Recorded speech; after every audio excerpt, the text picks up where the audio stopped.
Bismillahirrahmanirrahim. Assalamualaikum warahmatullahi wabarakatuh. Semoga suara saya jelas ya. Hari ini kita ketemu lagi di mata kuliah fitokimia. Kali ini temanya ekstraksi. Nah, tema ekstraksi ini sendiri nanti akan kita satu tema ini untuk 3 pertemuan. Jadi pertemuan kelima, keenam, ketujuh. Hari ini insya Allah akan saya jelaskan semua materinya. Nanti mungkin sampai ke yang jenis-jenis ekstraksi aja. Kemudian minggu depan kita akan banyak diskusi terkait pemilihan pelarut. Kemudian minggu depannya insya Allah kan kita offline ya. Jadi sekalian nanti kalian presentasi terkait proses-proses ekstraksi. Tugasnya apa yang akan dipresentasikan untuk minggu ketujuh itu nanti akan saya jelaskan minggu depan. Jadi minggu ini saya akan menjelaskan terkait 2 poin nantinya. 1 poin minggu depan sama pemberian tugas juga minggu depan ya. Oke, kita mulai. Nah, ini tujuan kita hari ini. Jadi nanti yang hari ini secara keseluruhan tema ekstraksi ini nanti mewajibkan kalian agar bisa menjelaskan terkait dengan pengertian dan juga tujuan ekstraksi, kemudian jenis-jenis ekstraksi, dan yang terakhir adalah pemilihan pelarut. Kemudian, nah yang hari ini kita bahas adalah terkait pengertian dan tujuan ekstraksi, kemudian selanjutnya adalah jenis-jenis ekstraksi. Untuk pemilihan pelarut, nanti slide-nya ada di sini, tapi mungkin akan lebih jelasnya minggu depan saya jelaskan sama memberikan beberapa studi kasus ya, sehingga kalian bisa lebih paham lagi. Kemudian untuk tugasnya untuk pertemuan ketujuh juga saya jelaskan minggu depan. Link absensi tidak ada di sini, jadi nanti disimak saja penjelasan saya karena link absensinya adalah akan saya sebutkan. Oke, kita mulai masuk ke chapter yang pertama, yaitu pengertian dan tujuan ekstraksi. Sebelum masuk, saya reminding dulu. Sebentar, mana reminding dulu ya? Sebelum masuk ke pengertian ekstraksi, mungkin saya ingatkan dulu bahwa kemarin kita sudah bahas tentang proses analisis fitokimia, di mana salah satu proses di situ ada yang namanya proses ekstraksi. Dan proses ekstraksi ini akan menghasilkan ekstrak. Itu reminding yang pertama. Kemudian reminding pengingat yang kedua adalah kemarin kita sudah, alhamdulillah, sudah melakukan praktikum terkait ekstrak, pembuatan ekstrak khususnya dengan proses ekstraksi. Ada deko, ada infusa, kemudian ada reflux sama maserasi yang sudah kita lakukan. Jadi mungkin dengan reminding ini kalian sudah bisa mulai paham terkait apa itu ekstraksi. Per definisi, ekstraksi merupakan proses pemisahan substansi dari campurannya dengan menggunakan pelarut yang sesuai. Intinya seperti gambar yang ada di sini ya, misalnya ini ada daun nih, daun atau bahan alam lainnya, khususnya tumbuhan yang bisa mungkin dari buah, dari bunga, dari kulit batang, dari akar, dan yang lainnya. Di sini itu ada daun, nah merah-merah ini adalah si metabolit sekunder. Saya ulang lagi, metabolit sekunder adalah zat yang dihasilkan dari proses metabolisme sekunder dan hanya ada pada tumbuhan atau tanaman. Jadi tanaman mengandung metabolit sekunder, ini contohnya yang merah-merah ya. Mungkin ini di sini kan molecules of interest, atau mungkin kita mau ambil molekul ini nih, misalnya kita mau ambil molekul flavonoid gitu kan ya. Itu kita campurkan dengan pelarut, solvent itu pelarut ya, pelarut yang sesuai. Nah, di sini ada kalimat pelarut yang sesuai. Kemudian kita lakukan proses ekstraksi. Di sini ada proses ekstraksi cair-cair, maksudnya ya di sini. Ini juga bisa dalam bentuk maserasi karena dia kayak ditendang kayak kemarin waktu kita praktikum kan seperti ini. Kemudian setelah di proses ekstraksi nih, akhirnya nanti daunnya balik jadi daun, tapi zat metabolit sekundernya bisa terpisah gabung sama pelarut, makanya yang dipakai pelarutnya ya, seperti itu. Jadi ini secara umum proses ekstraksi seperti ini. Jadi kita mau ngambil bagian ini aja nih dari tumbuhan, gimana kita campur dengan pelarut yang sesuai gitu. Kalau pelarutnya sudah sesuai, nanti bagian yang akan kita ambil itu juga bisa memisah dengan sendirinya dan tumbuhannya juga kembali dengan bentuk yang sebelum kita ekstraksi, seperti itu. Kenapa bisa seperti itu? Jadi prinsipnya itu ada perbedaan kelarutan antara si pelarut dan juga antara si zat aktifnya, sehingga zat aktifnya dari tumbuhan bisa ketarik semua ke pelarut. Jadi prinsip dasar dari ekstraksi adalah adanya perbedaan kelarutan. Ini yang harus dipahami. Kemudian secara definisi juga, ekstraksi merupakan perpindahan massa dari komponen zat padat, ya ini dari simplisiannya, menggunakan yang terdapat pada simplisia ke dalam pelarut organik. Jadi intinya di ekstraksi itu ada perbedaan pelarutan dan ada pelarutnya. Pelarutnya kalau bisa pelarut yang sesuai atau pelarut organik. Itu ya intinya di proses ekstraksi. Ini penggambarannya. Jadi saya ulang lagi, dari tumbuhan ada zat aktifnya, kemudian ada pelarut yang sesuai, bisa etanol, bisa metanol. Nah, nanti gimana kita memilih pelarutnya minggu depan akan kita bahas ya. Kemudian proses ekstraksi, akhirnya daunnya jadi daun sama zat aktifnya sudah bareng sama si pelarut. Ini proses ekstraksi. Nah, ini detailnya. Jadi pelarut organik akan menembus dinding sel dari tumbuhan. Misalnya ini tadi tumbuhan, ini pelarutnya, ini wadahnya ya. Misalnya kita ambil contoh maserasi. Kemudian setelah pelarutnya masuk ke dalam dinding sel, dia akan masuk ke rongga sel tumbuhan yang ada zat aktifnya. Gitu. Kemudian kalau sudah, zat aktifnya akan dilarutkan di pelarut organiknya itu, kemudian zat aktifnya akan berdifusi masuk ke dalam pelarut. Jadi gimana zat aktif bisa masuk ke pelarut? Ada gaya yang di situ ada proses yang namanya difusi. Oke, kita masuk ke pertanyaan diskusi yang pertama ya. Apa yang dimaksud dengan difusi? Ini kalau kalian sudah belajar biologi, pasti sudah paham. Jadi caranya si zat aktif masuk ke dalam pelarut itu dengan cara difusi. Nah, pertanyaan diskusi pertama, difusi itu artinya apa? Kemudian proses difusi ini akan terus, jadi zat aktifnya akan ditarik terus sama si pelarut organiknya sampai nanti seimbang, ya, di mana kalau sudah seimbang atau sudah jenuh nanti proses ekstraksi akan berhenti. Ya, jadi kapan proses ekstraksinya berhenti? Itu saat tercapai kesetimbangan antara konsentrasi senyawa dalam pelarut dengan konsentrasi sel dalam tanaman. Jadi kalau sudah seimbang nih, sudah jenuh, biasanya namanya disebutnya akhirnya berhenti prosesnya. Itu berapa lama? Biasanya beda-beda tiap pelarut, beda-beda tiap tumbuhannya, tiap bahan tumbuhannya tuh beda-beda. Nah, kalau yang dipraktikumkan kemarin, kita kalau nggak salah di buku pedoman saya tuliskan 3 harus 3 Bu, tidak bisa sampai 5 hari, bisa sampai 7 hari dan sejenisnya. Cuman karena kita memang praktikum, pokoknya kita tahulah pokoknya caranya seperti ini. Jadi kemarin saya fokuskan di 3 hari itu. Nah, tujuan ekstraksi untuk apa? Karena tadi kan zat aktifnya akan ditarik ke pelarut organik. Nah, dari sini akhirnya tujuannya adalah menarik semua zat aktif dan juga komponen kimia yang terdapat dalam simplisia. Itu tujuan ekstraksi. Ekstraksi sendiri dapat dilakukan dengan berbagai metode dan cara yang sesuai dengan sifat dan tujuan ekstraksi itu sendiri. Ini contoh-contohnya. Yang ini adalah maserasi ya, jadi dia direndam, setelah direndam kemudian biasanya dipekatkan dulu, kemudian setelah dipekatkan baru disaring ya, ini maserasi. Kemudian yang ini contoh perkolasi. Kemudian yang ini contoh soklet insya Allah minggu depan kita praktikumkan. Kemudian ini yang kemarin sudah kita praktikumkan adalah reflux. Ya, ini contoh-contohnya. Jadi tujuan dari ekstraksi itu sendiri adalah menarik semua zat aktif dan komponen kimia yang terdapat pada simplisia. Nah, itu tadi terkait dengan tujuan sama pengertian dari ekstraksi. Selanjutnya kita bahas terkait dengan hal-hal yang perlu diperhatikan dalam ekstraksi. Jadi ekstraksi itu tadi kan saya sempat bilang berhentinya kapan, kalau sudah jenuh gitu kan. Nah, ada banyak hal yang harus diperhatikan dalam proses ekstraksi. Yang pertama adalah jumlah simplisia yang diekstrak. Kenapa ini berpengaruh?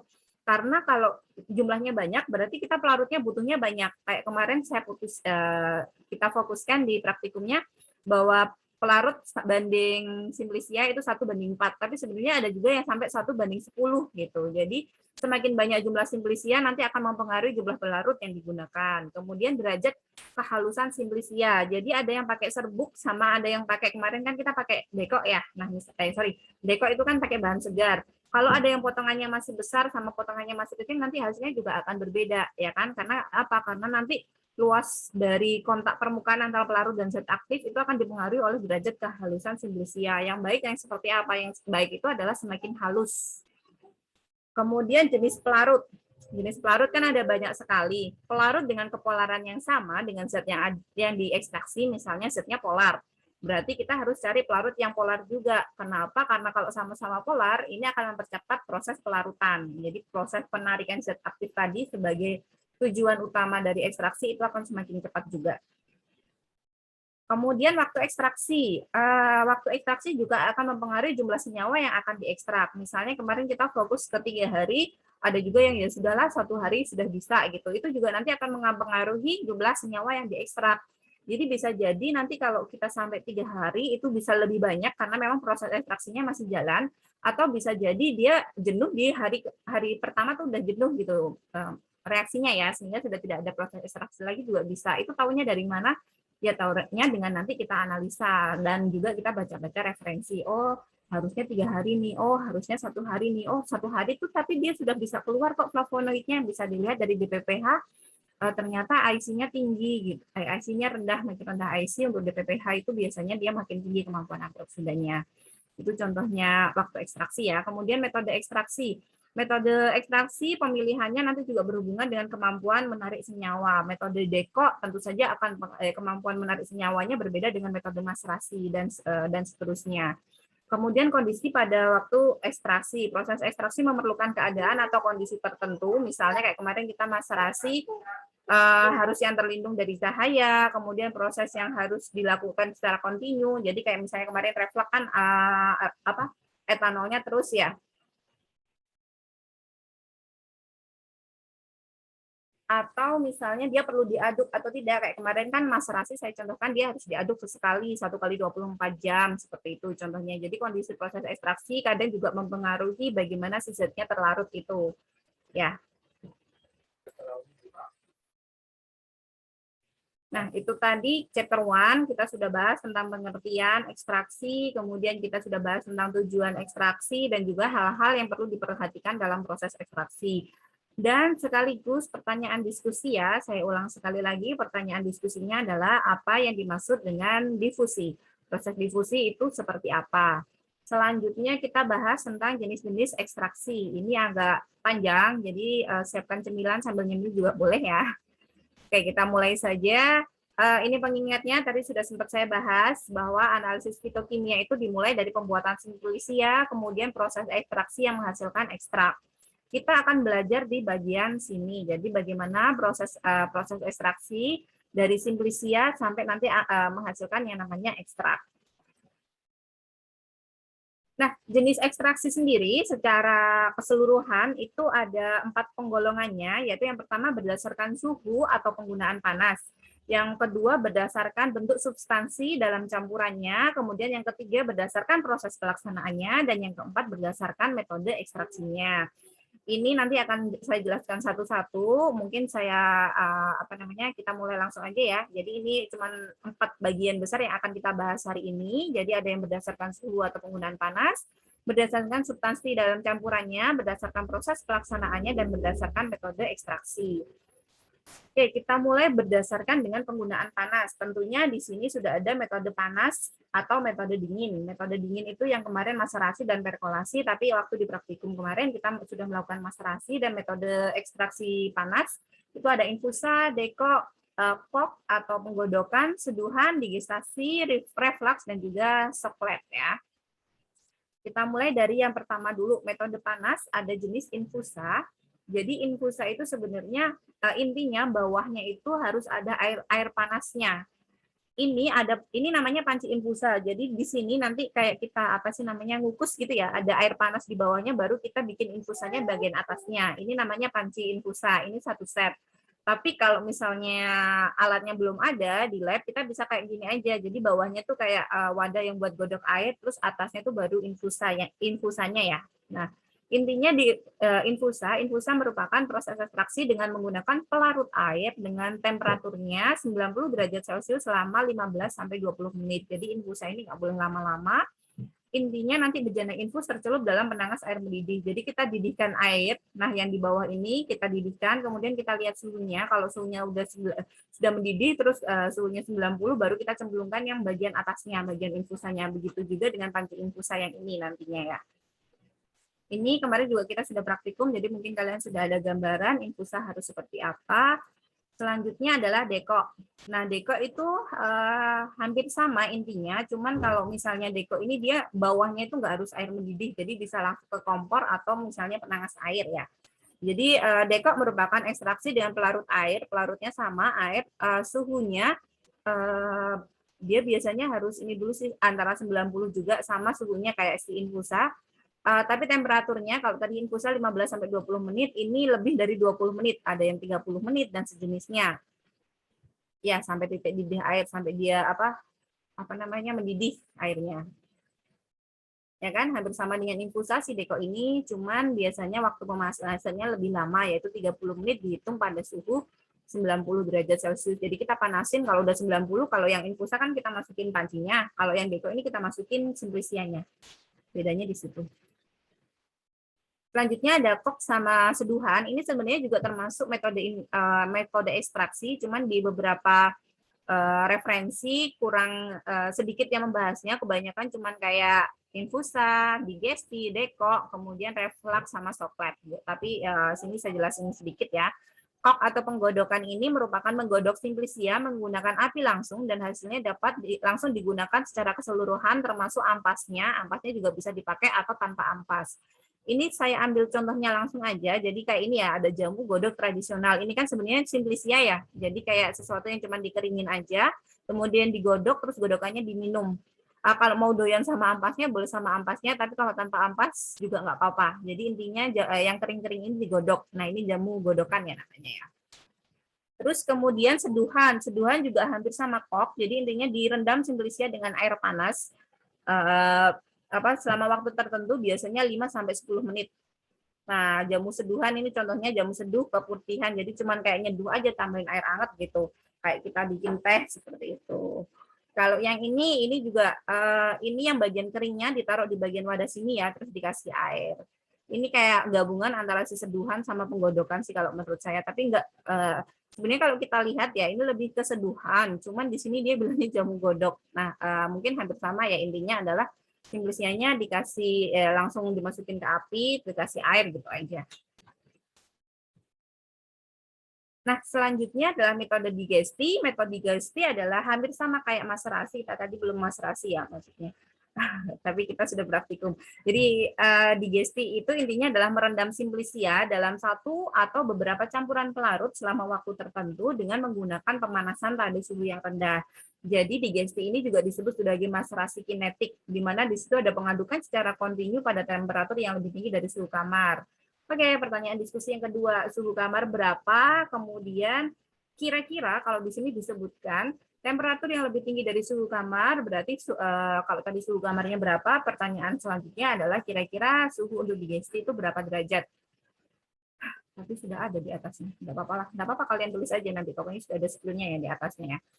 Nah, jadi hampir sama intinya tuh ekstrak ditambah pelarut dimasukkan ke dalam wadah, tapi wadahnya ini diangetin gitu ya. Diangetin. Keuntungannya proses digesti ini apa? Kekentalan pelarut akan berkurang, kemudian daya melarutkannya juga akan meningkat sama koefisien difusi yang berbanding lurus dengan suhu absolut dan berbanding terbalik dengan kekentalan. Intinya nanti dia itu akan cepat dapat zat aktifnya dan ekstraknya itu udah kental gitu loh, nggak perlu dikentalkan pakai rotary. Ini alat-alatnya, alat tradisionalnya itu cuman kayak wadah di atas penanas air, di atas hot plate atau pemanas. Kalau ini yang sudah pakai alat ya, alatnya agak canggih. Oke, kita lanjut ke reflux. Reflux ini kalau nggak salah kemarin juga sudah kita praktikumkan. Jadi reflux ini intinya adalah ekstraksi dengan pelarut pada temperatur titik didih dari pelarut selama waktu tertentu dengan jumlah pelarut relatif konstan dengan adanya pendingin balik. Nah, intinya di reflux ini adalah pendingin balik karena di sini kan pelarutnya konstan ya. Jadi pelarutnya itu gerak terus. Nah, itu kan berarti dia bawahnya kan panas. Ini sumber panasnya. Ini nanti taruh di sini simplisianya, terus dia panas muter aja. Jadi dia harus ada pendingin balik. Ini harus kita kontrol. Kalau dia sudah nggak dingin atau gimana itu harus kita kontrol biar ini nggak kepanasan. Kalau ini kepanasan bisa pecah. Metode ekstraksi reflux dilakukan umumnya 3-5 kali pengulangan dari residu pertama. Jadi ini misalnya sudah 2 jam, kayak kemarin kita sudah 2 jam ya. Umumnya nanti diulang lagi 3-5 kali, sehingga termasuk proses ekstraksi yang sampai sempurnanya itu kalau dia sudah diulang 3-5 kali. Kemudian kalau misalnya kalian tanya kenapa kemarin kita nggak 3-5 kali Bu, karena ya kemarin kita cuma praktikum, cuma biar tahu caranya seperti ini. Kalau kalian mau ngulang 3-5 kali juga boleh, nunggunya 2 jam ya setiap proses itu. Kan kayaknya kurang memungkinkan, jadi kemarin 1 kali aja. Selanjutnya ini prosesnya, jadi komponen kenapa bisa dengan reflux kita bisa dapat ekstrak gitu ya, itu karena adanya komponen kimia yang ditarik, kemudian dari sampel dimasukkan ke alas bulat sini ya, bersama dengan, jadi sampel sama pelarutnya kamu taruh sini, kemudian uap-uapnya akan terkondensasi membentuk molekul-molekul di sini, jadi dia akan menguap, kemudian akan kembali atau dimasukkan lagi ke alas bulat. Ini terus sampai akhirnya dia jenuh atau zat aktifnya sudah apa namanya, sudah ketarik semua. Nanti kalau sudah ketarik semua biasanya kita ambil terus kita pekatkan pakai rotary evaporator. Ini prosesnya. Selanjutnya ini coklat, hampir sama sebenarnya coklat sama reflux ya. Gambarnya juga hampir sama ya. Sebenarnya beda, mungkin saya yang salah. Coklat sama, dia intinya pakai alatnya sudah di set, ini namanya alat coklat, ini namanya alat reflux, jadi intinya pakai sumber panas di sini, kemudian nanti simplisia sama larutan penyarinya atau larutan penyari itu maksudnya pelarut ya, itu ditaruh di sini. Ya, harus pakai alat khusus, ada pendingin balik coklat sama reflux intinya di situ. Selanjutnya ini yang metode dingin yang kemarin sudah kita lakukan, ada maserasi, di mana maserasi ini termasuk metode yang sederhana dengan cara merendam simplisia dalam satu atau beberapa campuran pelarut selama waktu tertentu pada temperatur kamar dan terlindung dari cahaya. Jadi sebenarnya seperti ini, kalau misalnya kita pakai labu alas bulat kayak gini, pakai toples kayak gini, cuman di sini harus terlindung dari cahaya, jadi bisa kita tutup dalamnya atau kita masukkan ke ruangan gelap. Maserasi misalnya sudah jadi ya pada hari ketiga, kemudian kita ulang lagi, itu namanya remaserasi. Jadi remaserasi itu adalah pengulangan proses maserasi setelah didapatkan dia ekstrak pada hari ketiga, kemudian kita ulang lagi proses maserasinya, itu namanya remaserasi.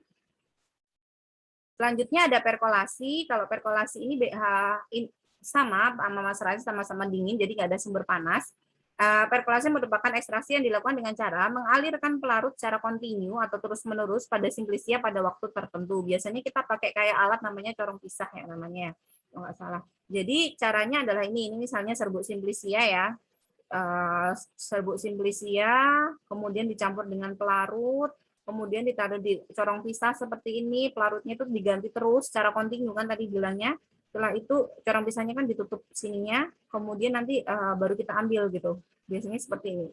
Ini gambarannya, ini alatnya biasanya kayak gini. Ini corong pisahnya, kita masukkan ke sini, terus dia akan netes-netes gitu, terus kita kasih pelarut baru lagi, dan dia akan netes. Jadi tetesannya tuh udah kayak saringan gitu loh, karena ada corong pisahnya itu tadi. Ini prosesnya. Jadi serbuk simplisia ditempatkan pada bejana silinder yang bagian bawahnya diberi sekat berpori. Ini maksudnya mungkin langsung dikasih kertas saring bawahnya. Kemudian cairan penyari dialirkan dari atas ke bawah melalui serbuk tersebut. Nah ini ya, kayak ini. Jadi ini serbuknya, ini kasih cairan pelarutnya. Kemudian pelarut ini akan melarutkan zat-zat aktif yang ada di sini. Kemudian kalau sudah dia akan bergerak turun ke bawah ya sampai dia jenuh, sama kayak yang proses ekstraksi pada umumnya. Kalau sudah jenuh dia sudah berhenti. Nah, itu tadi yang kebanyakan referensi itu kita cuma pakai itu penggolongannya, jadi berdasarkan panas atau dingin, atau pakai alat khusus, misalnya HPLC dan juga lain sebagainya. Itu intinya kalau misalnya prosesnya ya mengikuti alatnya. Alatnya pun nanti kalau misalnya saya jelaskan pakai HPLC ya, tapi beda merek nanti juga biasanya beda penanganannya. Jadi mungkin yang lain adalah ekstraksi menggunakan alat tertentu.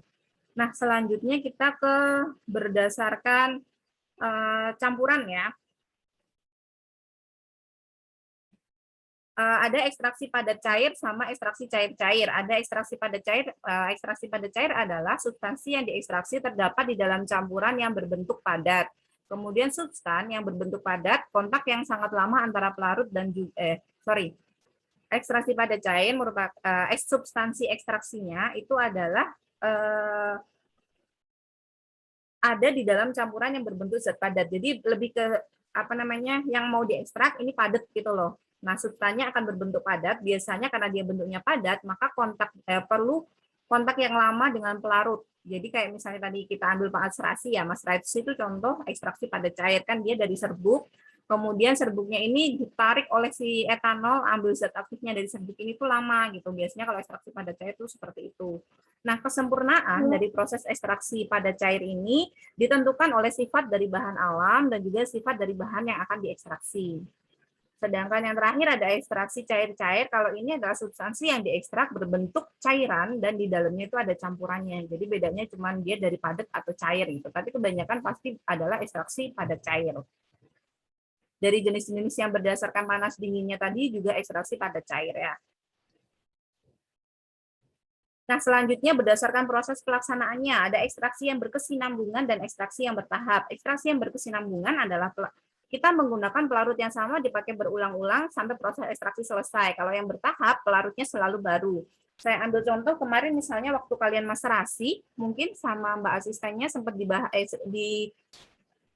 pilihan, kalian ini nanti selama 3 hari pelarutnya mau diganti yang baru atau kita saring pelarut yang lama ini kita masukkan lagi atau ya udah kita selesai 1 hari. Nah, itu contohnya. Jadi kalau kita berhenti wes pelarutnya kan sudah disaring nih, etanolnya udah disaring. Nah, etanolnya kita masukkan lagi, itu namanya ekstraksi yang berkesinambungan. Kalau yang ininya baru berarti ekstraksinya bertahap ya namanya ya.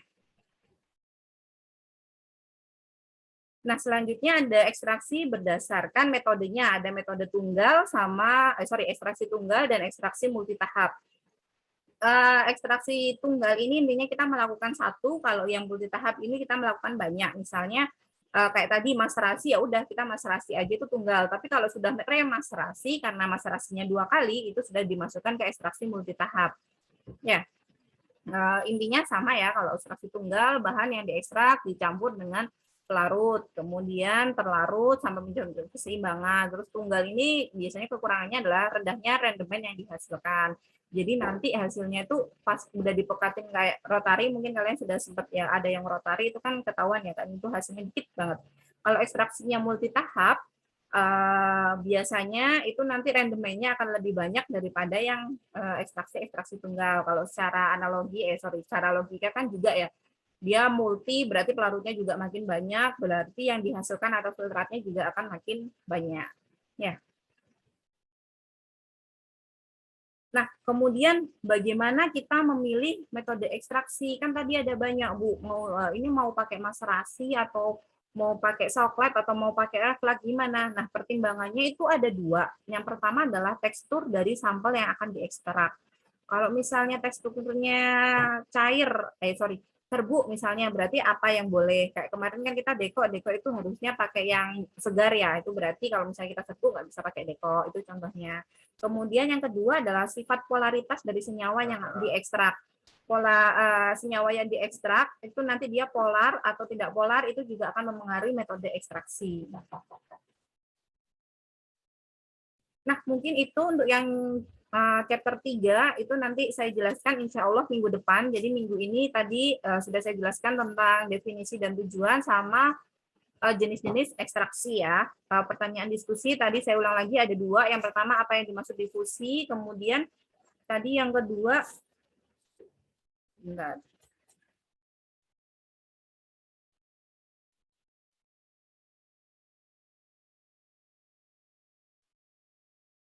Suhu kamar itu berapa? Yang tadi yang mana? Sebentar. Saya masih. Nah ini suhu kamar itu berapa? Kemudian untuk digesti suhunya harus berapa? Sebenarnya sudah ada jawabannya di sini ya. Kalian baca sendiri.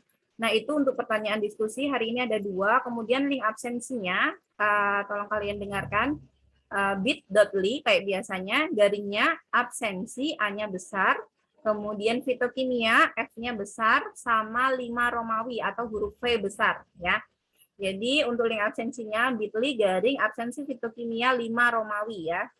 A-nya besar, F-nya besar sama angka 5 tapi dalam Romawi atau huruf V besar ya.